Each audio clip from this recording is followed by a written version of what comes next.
Welcome to the Cannabis Equipment News Podcast. Hi, I'm David Manti, and welcome to a new episode of the Cannabis Equipment News Podcast. With me this week is Alex Morton and Charles Warner. They're with STM Canna. Thank you very much for joining me today, guys. Thanks for having us. Thank you, David. All right, before we get started, please make sure to like, share, and subscribe to the podcast. You could also help us out a lot by leaving the podcast a positive review on whatever platform you use. Finally, if you want to email the podcast, you can reach me at david@cannabisequipmentnews.com. I always like to get a start to learn a little bit about where you guys came from. So, Charles, I'll start with you. What was it that brought you to the cannabis industry? Yeah, it's a great question. I'm a magazine publisher originally and was doing technology magazines and covering things like STEM and sustainability. But because I'm involved with STM Canna and have been since its inception, we kind of realized that there was an opportunity to create a publication that covered the tech in the cannabis side. So that was what kind of got my feet in the door, was making Cannabis and Tech Today, which is one of the top publications that covers all the tech. And of course, STM Canna has really great tech. So there was a natural fit there. What other publications did you work on that you talk about STEM, stuff like that? Were you doing design engineering magazines?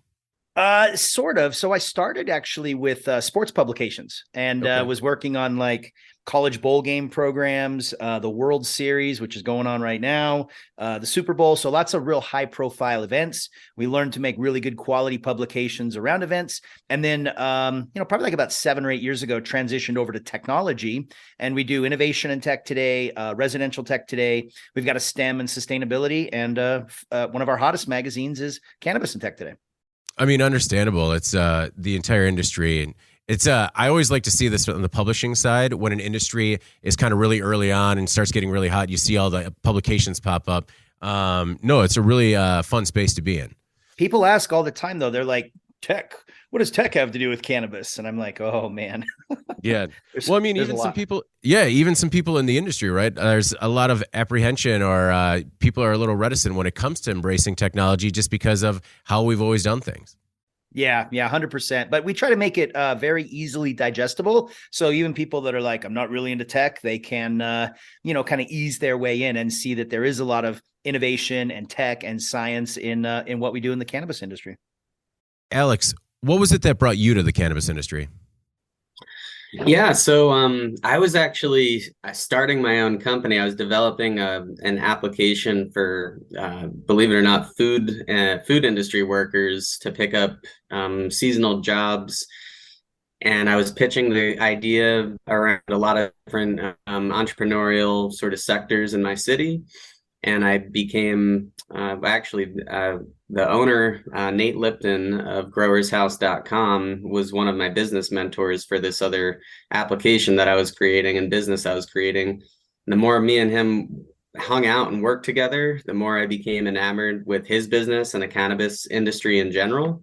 And I've always had a passion for it to begin with. So long story short, he offered me a really awesome job, and I basically, with Nick Morin, became the first salesperson for Canna Cribs, which is a YouTube series, kind of like the MTV Cribs of cannabis. Oh, right. So then I got involved with selling marketing in that show to all sorts of ancillary cannabis companies, the producers, the processors. I was talking to literally pretty much everyone in the industry, from the owners of Cocoa Core companies to the owners of STM Canna. And STM was actually one of my clients. We kept seeing them in a lot of our facilities for their joint pre-roll production, and became good friends with some of the people over here at STM, and just fell in love with the company, fell in love with the tech. And eventually they offered me a really great job, and I wanted remote work. And Canna Cribs was not so much remote. So it was a good fit for me. And I've been here for 3 years ever since. Actually, 3 years now, and just love it. Charles, how long have you been with STM Canna? Did you help found the company? Yeah, so I was one of the initial, I think maybe 4 three or four people, like in the very beginning. And our company, like many of them in the space, we sort of started one direction, and then sort of it was kind of like ready, fire, aim. This is what we're gonna do. And we were looking at in the beginning, we were gonna be like handle like mobile trimming, and then we had like a rosin press, and so we had all these great ideas, but it was just a matter of kind of finding where we were going to fit in and how the timing was going to be right. Ironically enough, rosin press seems like a great idea right now, but it was a little ahead of its time 5 years ago. So eventually the pre-roll became where we sort of settled on, and little did we know at the time that it would become probably the second biggest category in the cannabis space. So we really, really dialed in on the tech and the innovation to help make it easier for people to produce really super high quality pre-rolls.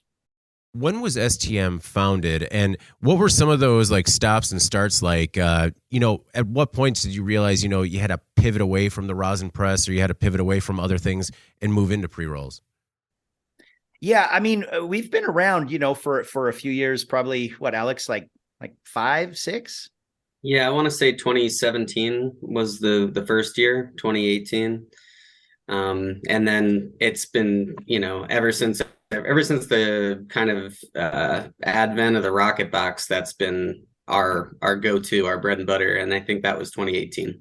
Yeah, the rocket box, we really took off with that, pun intended. And, we just kind of realized we had this really amazing rosin press, but there wasn't a big market for a, $10,000 rosin press. So you have to kind of go where the demand is, and where you can help the most people. And we started seeing that pre-rolls was really something that was, labor intensive. And it was something that, if we could help automate and we could help people make better quality pre-rolls, using our technology and our kind of mad scientists back in Spokane, that became our, really our calling card. Who's the mad scientist? That's Jason Dewicki. He is he's our CEO, and he's also, basically the chief engineer behind all of this stuff. He's like a lot of the other people in this space where, he comes up with an idea and he gets on his computer and kind of locks himself away for a little bit. Next thing you know, he's got, prototypes in 3D mode and everything. And it blows me away the way he's able to, go and kind of apply his engineering training and his background to produce stuff that works really, really well. Is it, sometimes with an engineering background, is it sometimes difficult, when you had to move away from the rosin press, just because as an engineer, when you create something, I mean, you automatically think it's the best thing ever created. And sometimes it's hard to let those projects kind of go by the wayside. Was it difficult to kind of make the hard choices as you moved in different directions? I don't want to speak for him, but I think that once we realized, the market wasn't ready for the rosin press, at that price point, and sales was like, hey, this is hard to sell. I think it was easier to move away from it. And like I said, maybe we were a little ahead of our time, because right now it seems to be the really big thing in pre-rolls and, edibles and everything like that is live rosin, live resin. That seems to be kind of like the hot thing right now. So, but yeah, it was, I think it was just a matter of, again, it wasn't quite the right time.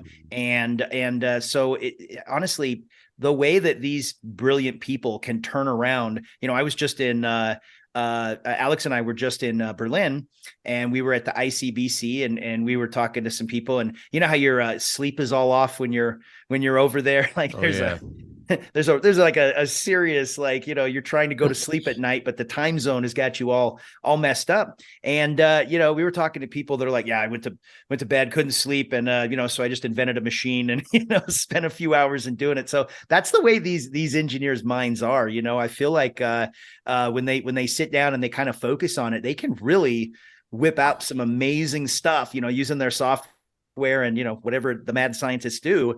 And that's kind of the way that, Jason and our team is at STM. Alex, so where does STM Canna fit in the industry now? What are the core products that are sort of the company's bread and butter?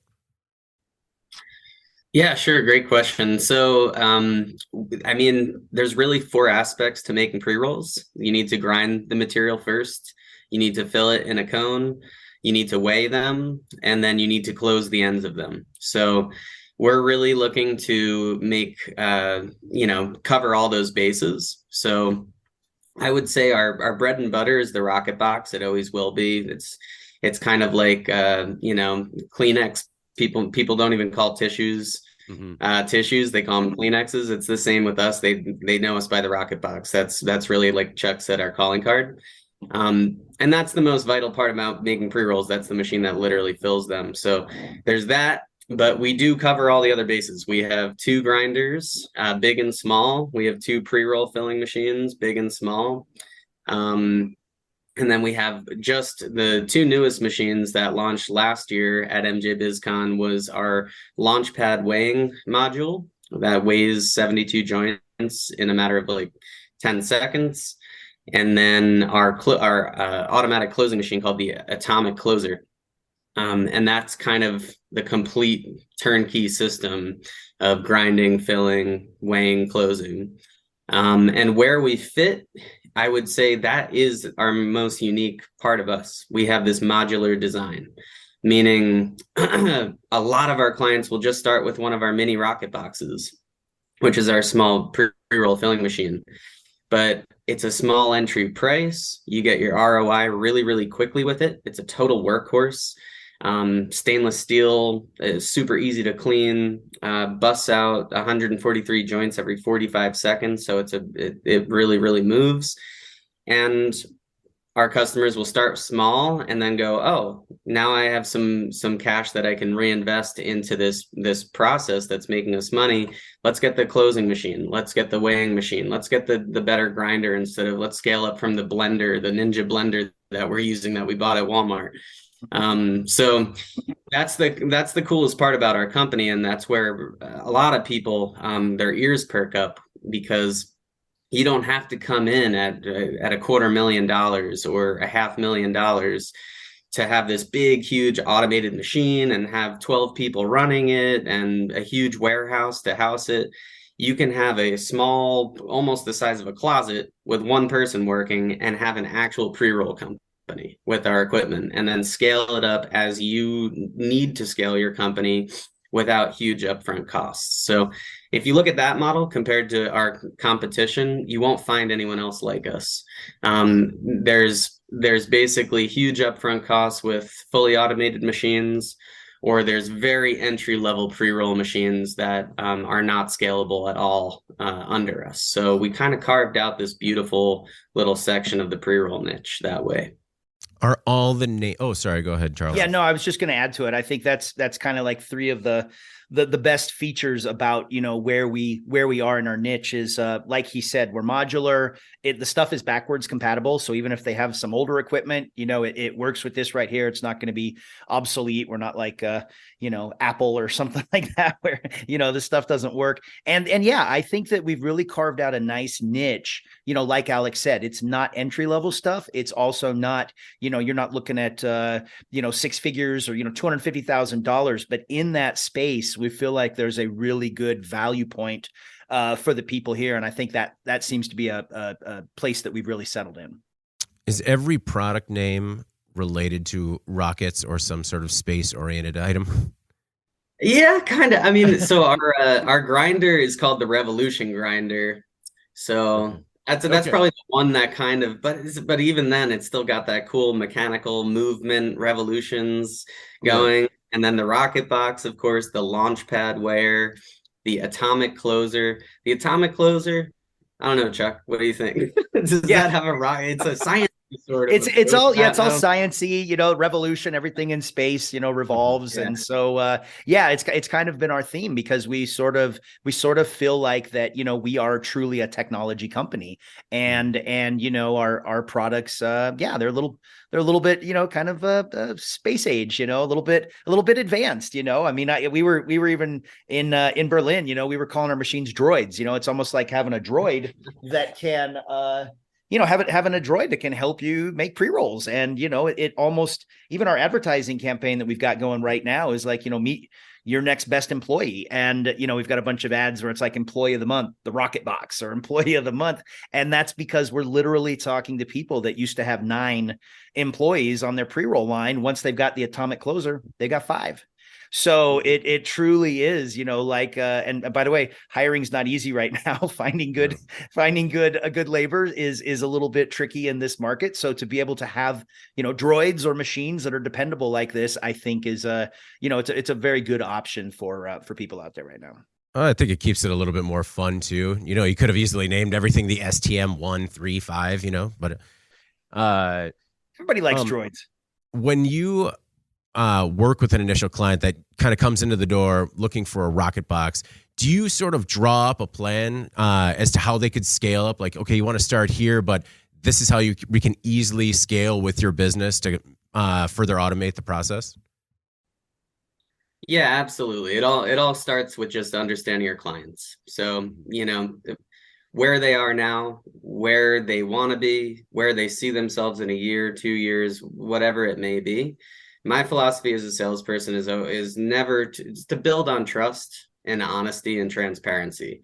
And I think the company as a whole does a really good job of that in general. But, you don't want to sell somebody a big fancy machine that's overkill for the first 2 years they're making joints. So just having an honest conversation. Hey, how many joints are you looking to make per day or per week or per month, whatever that metric is?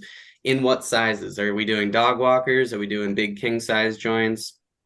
Those two questions alone will inform, okay, they only need the mini rocket box and just a couple extra trays in order to diversify the sizes coming out of it. And then, hey, look, you can come in with this package, and if you scale up, let's say you want to make 10,000 a week today, but you want to get to 25,000 a week in 6 months, this is how we can do it, just with simple accessories. You don't need a big new machine. This plan is going to work for you all the way up to there. And that's really, what saves them so much money and honestly time and headaches. So yeah, definitely getting that intel and painting them a picture of how it could be, how many employees it's going to take, how much time it's going to take.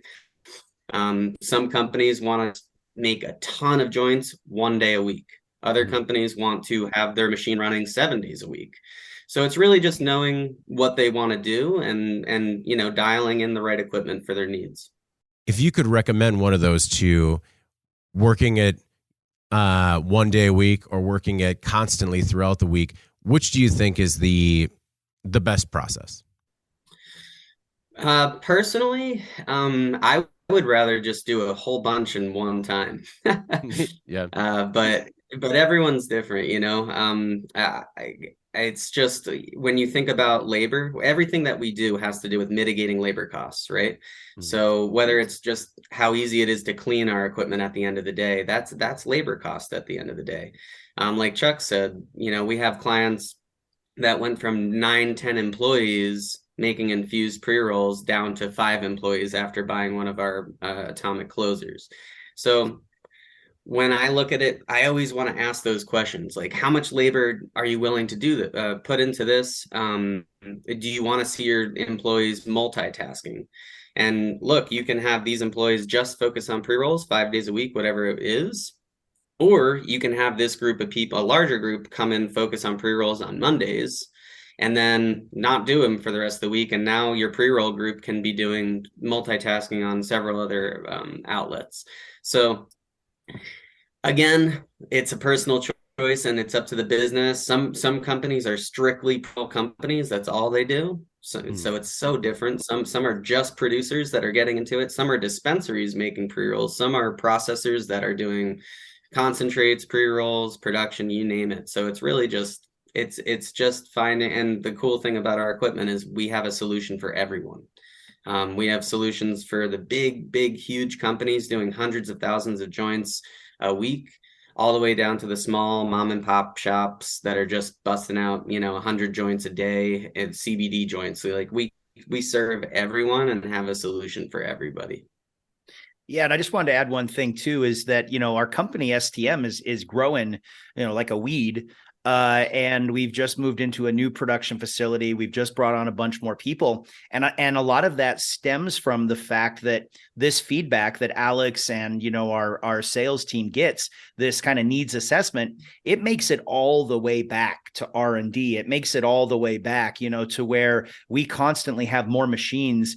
I was kind of joking that, you can just invent a machine in one night, but, we have a bunch more machines that are ready to roll, when the time is right, based on feedback and based on, information that these guys are gathering out there. So it's kind of cool to know that we're not just resting on our laurels. We're not just, sitting on what we've got. We're looking to constantly innovate, and we're listening to what the people that are in the space, the ones that are in the trenches making pre-rolls, what they're saying. And that feedback is getting all the way back, to our R&D department, where they're like, okay, cool. How can we tackle the next challenge? So it feels good to be with a company and to work with a company that's kind of, taking care of everything right now and doing it the right way, but also has an eye towards, what maybe is coming up next, almost anticipating needs. And that comes from the good relationships that Alex and, Cam and everybody else has with our Tarek and Ben. And I mean, we've got a really, really great sales team that is very,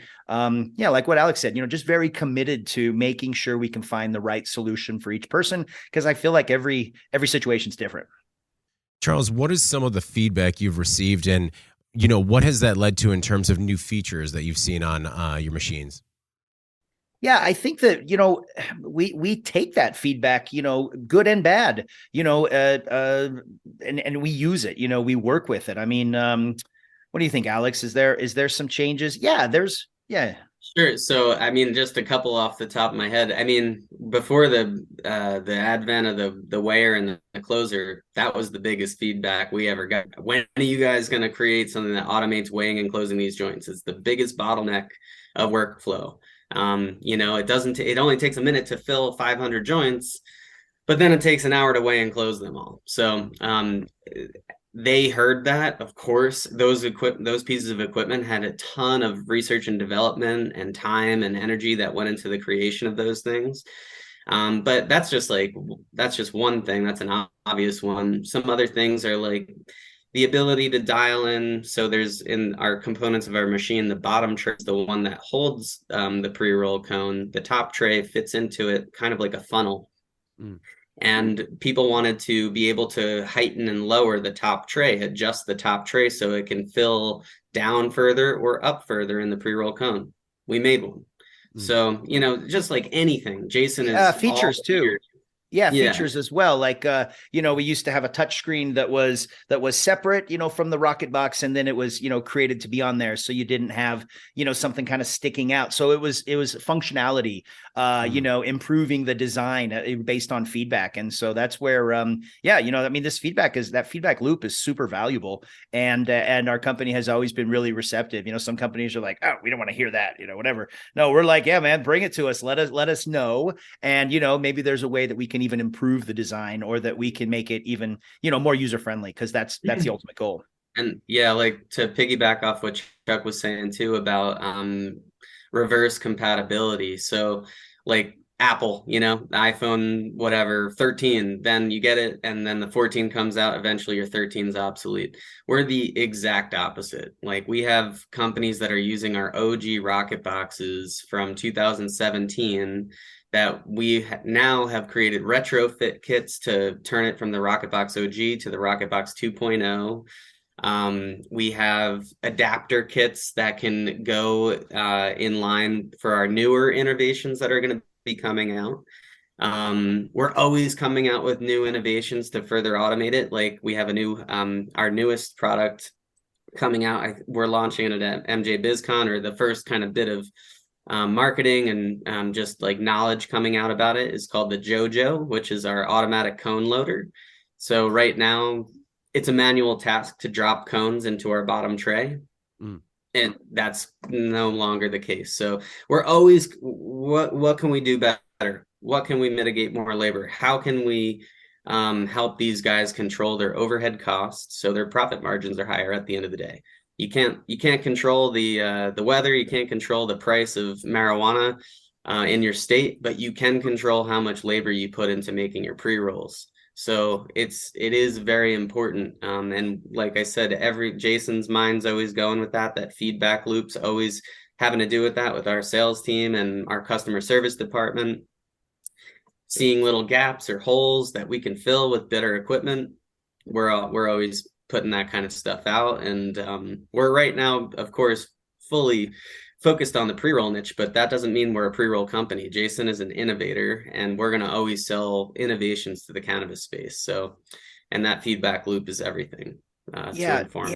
Something else too that I think is a real pain point that we've kind of tried to take the lead on is supply chain issues. There's a lot of manufacturers out there that are, if they're sourcing from places overseas, or if they're sourcing from somewhere where they can't get stuff, which, as we all know right now, there's stuff you can't get. What we've done at STM is actually brought a lot of stuff in house and brought a lot of machines in house so that we could manufacture our own stuff and eliminate some of that gap in the supply chain, which means when, Alex works with all kinds of our channel partners and distributors and stuff like that, when they take orders, they have to know that they can fulfill them, right, in a reasonable amount of time. And by us bringing more processes and more machines and more raw materials in house, it's allowed us to continue to make sure our products are available, and then we don't have those big gaps.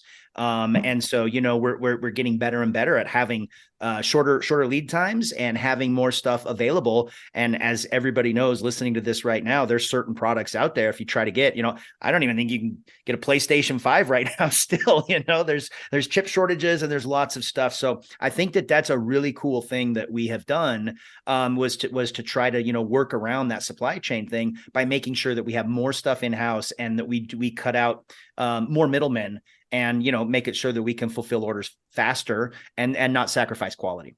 So was STM previously working with like contract manufacturers or third-party manufacturers to make the equipment? Well, not the equipment, just like raw materials, certain okay. things that you might need that go into the equipment, maybe like some, little components and things like that. But no, everything is 100%, created by us. It's made, Spokane, Washington, which is where my hometown.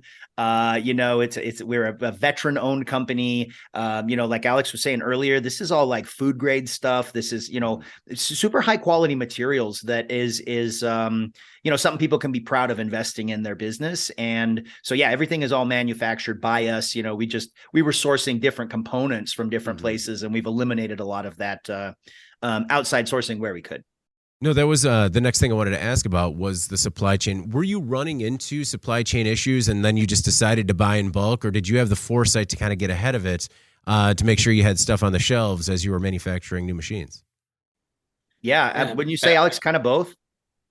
Yeah, a little bit of both. I mean, the whole world underwent what it went through with the supply chain, over the last 18 months, 2 years, whatever it is. But we, as far as like how we dealt with it, was super creative. The prices of everything started to skyrocket. Our vendors started to have their own supply chain issues. So, I personally, I'm being on the front end of things. All I could tell you is that our lead times never got bad, and we found creative ways to constantly keep our products going out every 2 to 3 weeks. And if you look at, like Chuck said, you can't get a PS5 right now.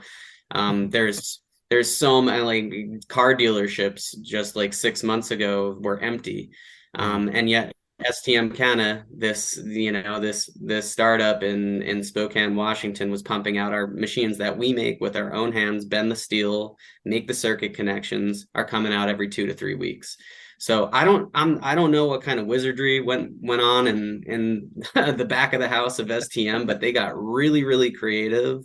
They resourced tons of raw materials from creative ways, new vendors, and did start buying a lot in bulk so that we could mitigate these issues before they started cropping up. And that is a huge selling point, like people will be mulling around the thought of an expensive pre-roll machine could be 6 months, 7 months. And then the second they need one, they need it yesterday. They don't like hearing that there's a 4-week lead time.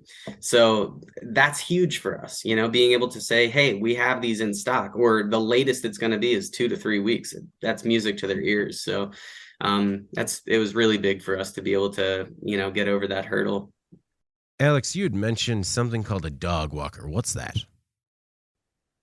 So the dog walker, that is the newest, hottest commodity in retail, I would say. So their dog walker joints are the smallest joints that are made. They're usually made in like a 70 mil cone, and they usually weigh anywhere between 0.25 or a quarter gram to like 0.35.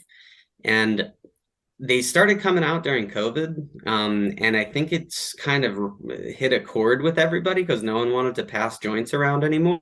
So they're like little solo, walk the dog, go out for 15 minutes, come back, that sort of thing. And they're just, consumer behavior dominates. Like, I don't know why, but they sell, and they sell a lot. So I could tell you personally from my experience, like, I'm not going to smoke a whole joint. I'm not going to smoke a 1 gram. I'm not built like that. I'm not ready for that. And so, if I smoke, a third of it, then I got to put it out. Right. And so, then I got to store it. And then I think the dog walker eliminated that.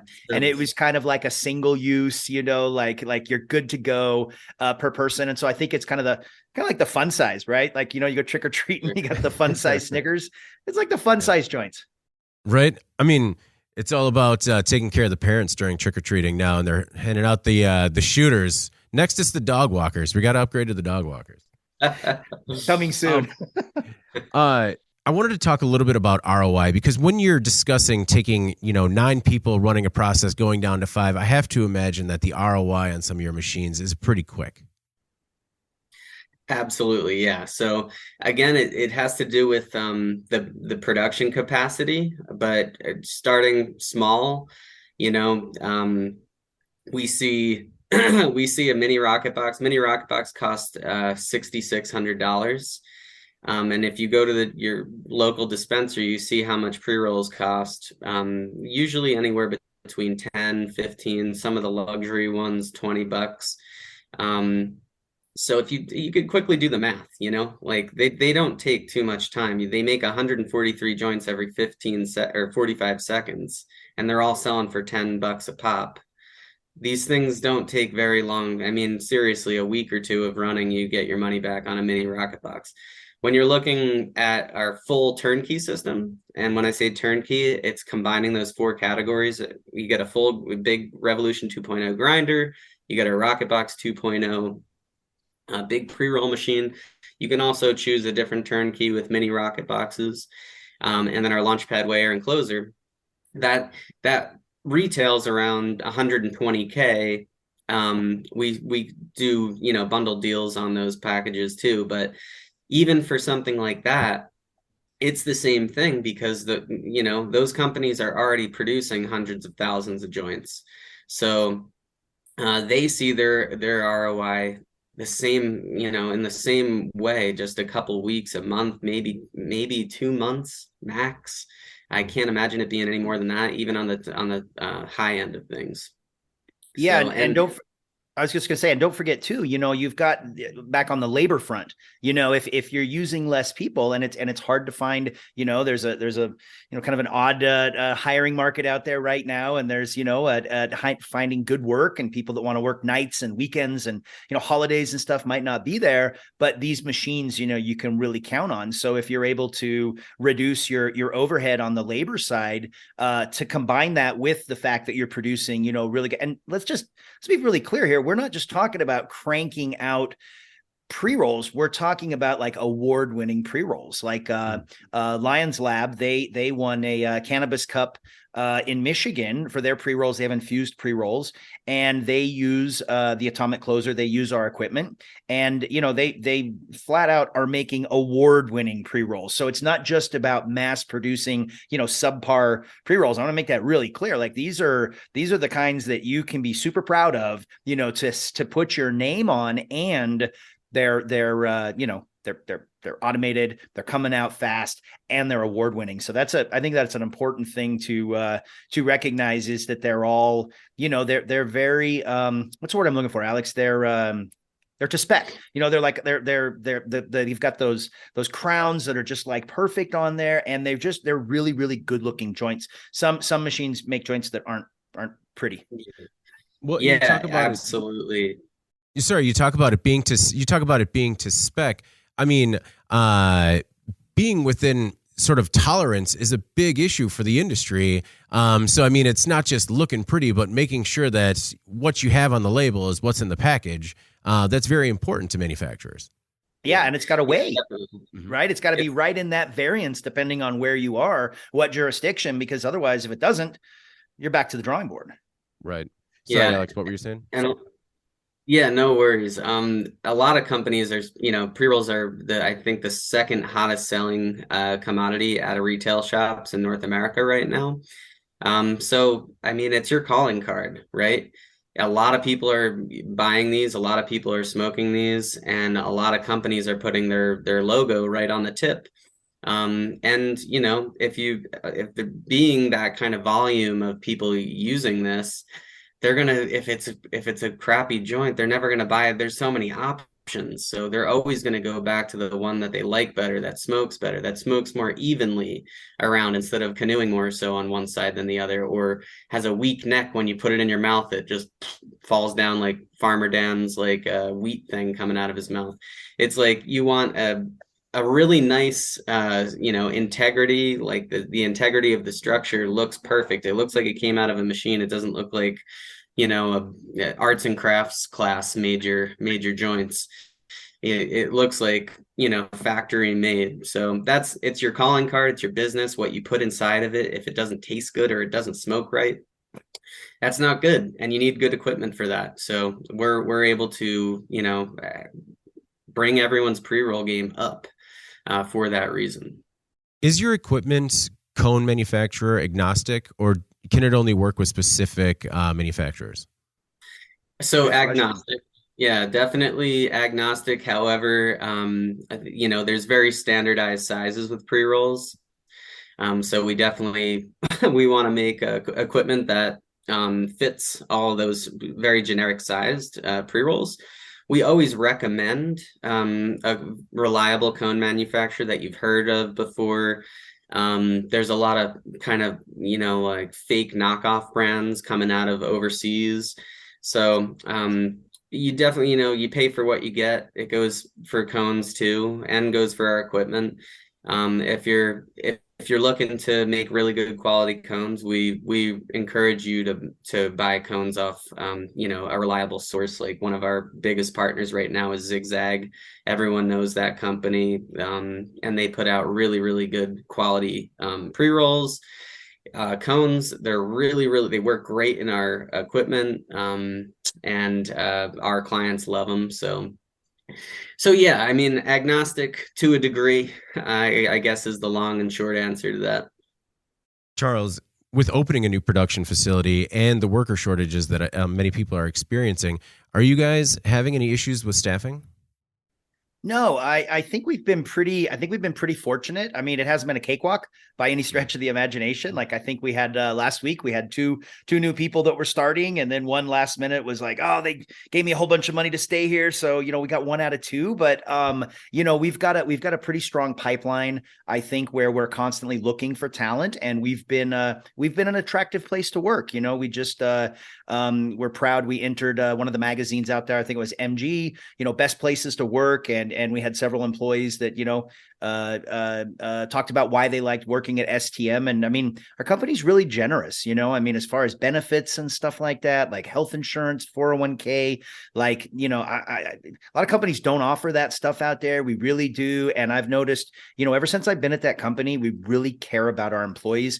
And I think that's a big factor in being able to hire is that we reinvest not only in our machines and our R&D, but in our people. And I think that probably our, besides the mad scientists that create all this, it really is about our people. Our people really care, all the way from the ones that are putting the machines together to the sales team. We've got a customer service department that, client services that absolutely bends over backwards to take care of, people, service after the sale. So I think the whole thing put together makes it a fairly attractive place to work. So we've been pretty fortunate in being able to attract and retain good talent. But like I said, it's not perfect. I think we still are looking to bring on some more people. So if you're talented and you're in the space and you're interested in coming to STM, give us a shout. But we've been able to kind of fill the spots and grow as we've needed to be, even in sort of a difficult time period.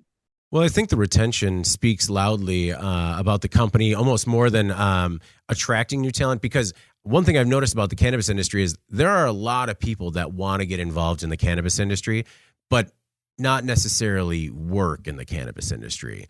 But finding good talent and making sure that you retain them in a very competitive marketplace, I think that speaks volumes about the company. And haven't you also noticed some people leaving?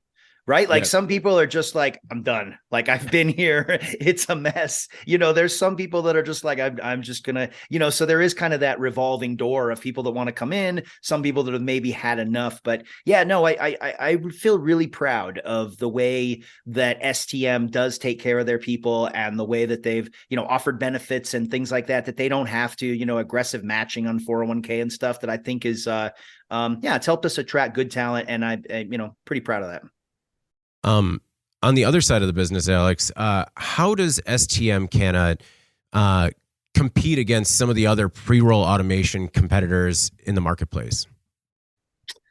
Just getting our name out there, we offer something so different. The whole modular approach to pre-rolls is so vastly different than any of our competitors that we really just stand out in that way. And then from there on out, it's just brand recognition, being at the big shows, talking, having a sales team that's hitting the phones and the emails, getting our name out there as much as possible with all these bigger companies, getting on the phone with them, introducing us. And to be dead honest with you, some of our competitors, they're like frenemies, we're thankful they're there. Like the Knockbox was the number one pre-roll machine. People didn't even think twice. 99% of our clients realize that the Knockbox isn't scalable and need something different from there. So thank you for bringing them in and getting them making pre-rolls and then going, oh crap, I need something bigger and more powerful for the future of my business. They still have a great place in the market. And the Knockbox is always going to have a place in the market. So like stuff like that, like, we're competing against them, but at the same time, we're sharing all the same clients and we're just watching them grow.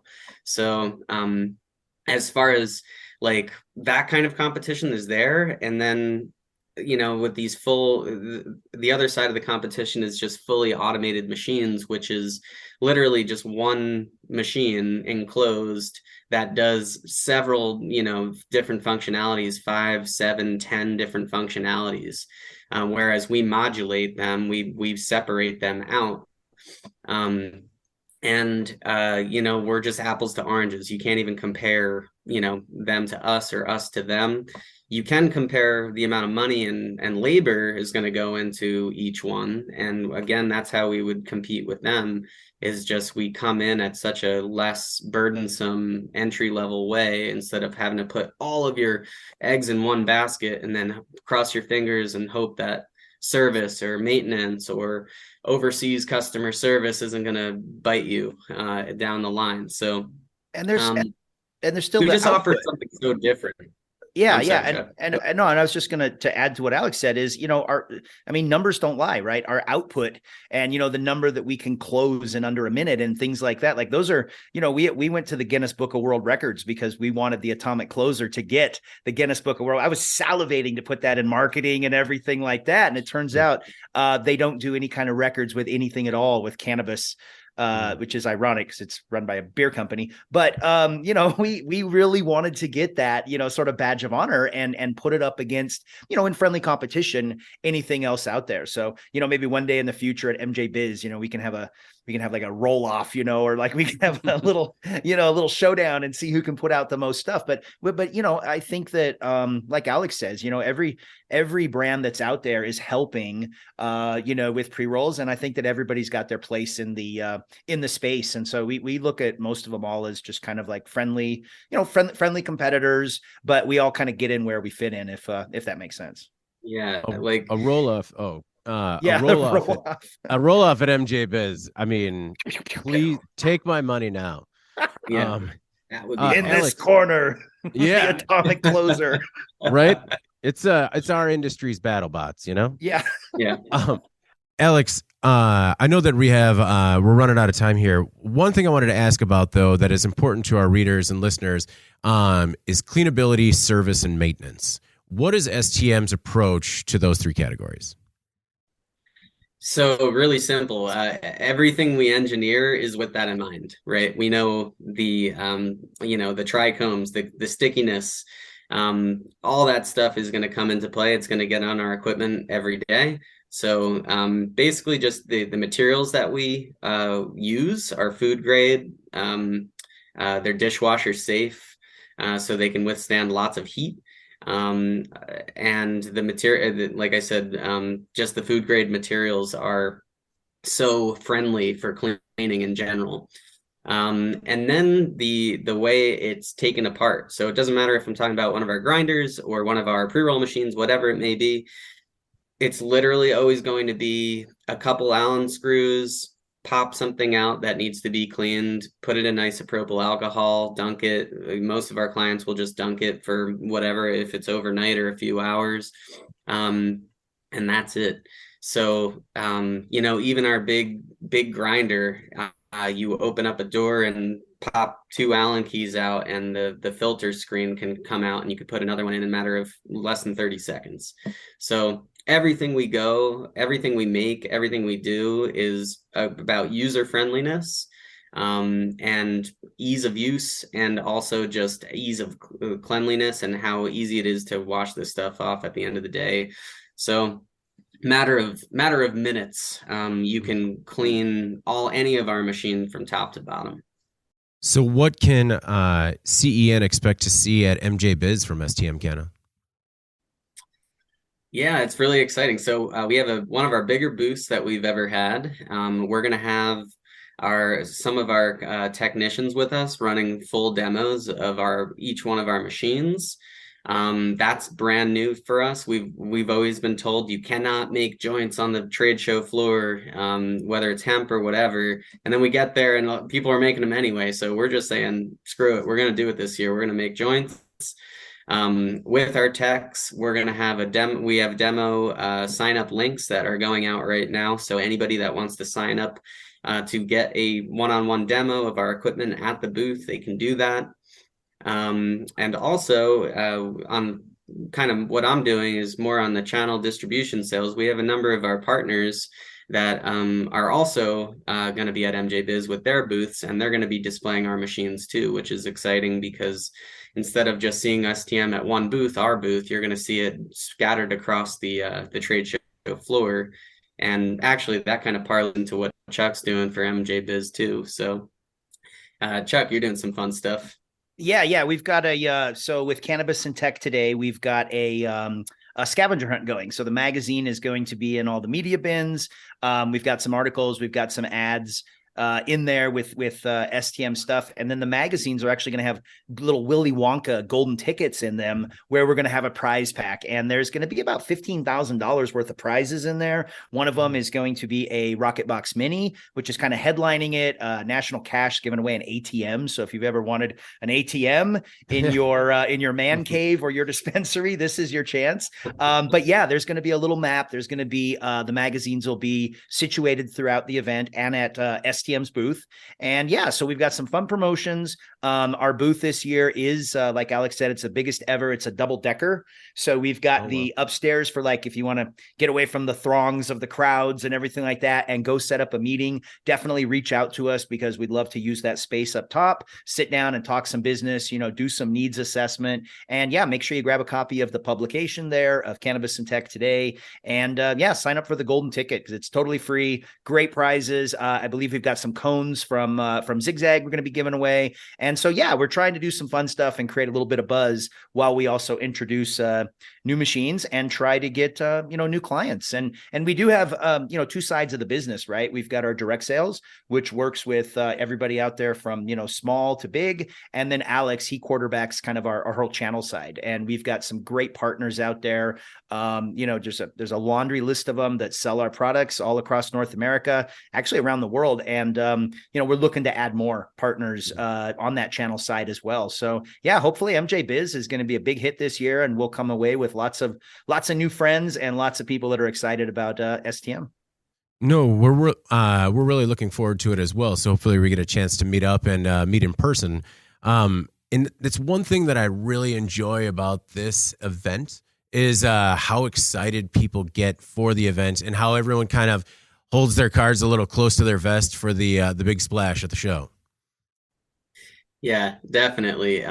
It's always a blast, this show, and it's nice because we're scattered. As STM is scattered around the country. We have sales reps in Pennsylvania, in New Jersey. I'm in Arizona. Chuck's in Colorado. Our manufacturing facilities in Spokane. So getting the team together, we obviously work together every day and are in meetings all the time. So, but it's nice to be around each other too. And we do have some aces up our sleeve as well, David. We got some serious show specials that we haven't advertised yet, but they're going to be some of the best deals that we've ever given in the history of our company. Some serious value adds to some of our systems, as well as a product launch. Our automatic cone loader, we're going to be launching there as well. So it's always exciting. And every year it seems like especially last year was very pre-roll dominated. I mean, again, consumer behavior dominates these things, and pre-rolls are the second hottest selling thing. So everyone's looking for pre-roll equipment. And what we love about it is being right next to all of our competition and seeing how much we stand out. And people really, really, really seem to appreciate that and understand that, because a lot of these companies are making the same exact equipment with a different logo on it. And we're completely, like I said, apples to oranges. So it's always a fun time watching that kind of realization hit people that are walking the floor and going, oh, wow, you guys are so thinking differently and so creative out of the box. So that's always fun. Chuck, outside of MJ Biz, what are some things that the CEN audience can expect from STM Canna, a little bit further in the future? Yeah. So, like I said, we've got some more machines that are coming down the pike. Like Alex said, we're going to be offering some more bundles and accessories that are going to be coming with the machines. So I think that, that's something you can look forward to. We're really continuing to emphasize on our customer service, our service after the sale. And, like that on-site training used to be something that, could cost a little bit of money, is now going to be rolled into it and stuff like that. So it's included. So yeah, I think that what we're trying to do is adjust to what the consumers are asking and make sure that anybody that is working with us, we're setting them up for success, and again, continuing to innovate. So I think that I wouldn't be surprised if next year we have a couple new machines to come out and join our whole cadre of space and science themed machines. So yeah, people should be looking forward to that for sure. Excellent. Well, Alex and Charles, thank you both for taking the time today. I really do appreciate it. Yeah, thank you, man. And your background is amazing, dude. I love that. That's you're making the video producers just very happy right now. Very happy. They worked really hard to put together the studio. We moved into a new space a couple years ago, and they worked really hard on the studio, and they're beaming right now. It looks really, really sharp. So yeah, thanks so much for having us. And by the way, dude, just quick shout out to you, man. Going through your website and stuff like that, you guys have really, really good information, and you guys bring great content. And I've even seen, other people in our category on there. I've learned about other stuff. So yeah, shout out to CEN. You guys do a really, really good job. So thanks for having us. Thank you very much. Sorry, the video producers just took a bow. I just want you guys to know. But no, again, like I said, I hope we have a chance to meet up at MJ Biz, and safe travels to you guys. I hope we get a chance to talk again soon. Yeah, absolutely. And anybody listening, make sure you follow us on social. And if you've got any questions or you're interested in, setting up a demo or talking to us, just go to the website, stmcanna.com. Yeah, and visit us at MJ Biz. We're at booth 7527. I don't know if you're going to remember that, but that is our booth. Look us up, STM Canna. Chuck and I will be there. Would love to meet as many people as possible, including you, David. It'd be nice to shake your hand and meet up there. Excellent. Well, thanks again, guys. We'll talk to you again soon. Before we get out of here, please make sure to like, share, and subscribe to the podcast. You could also help us out a lot by leaving the podcast a positive review on whatever platform you use. If you want to email the podcast, you can reach me at david@cannabisequipmentnews.com. For Alex Morton and Charles Warner with STM Canna, I'm David Manti. This is the Cannabis Equipment News Podcast, and we'll see you next week. Thank you for listening to the Cannabis Equipment News Podcast.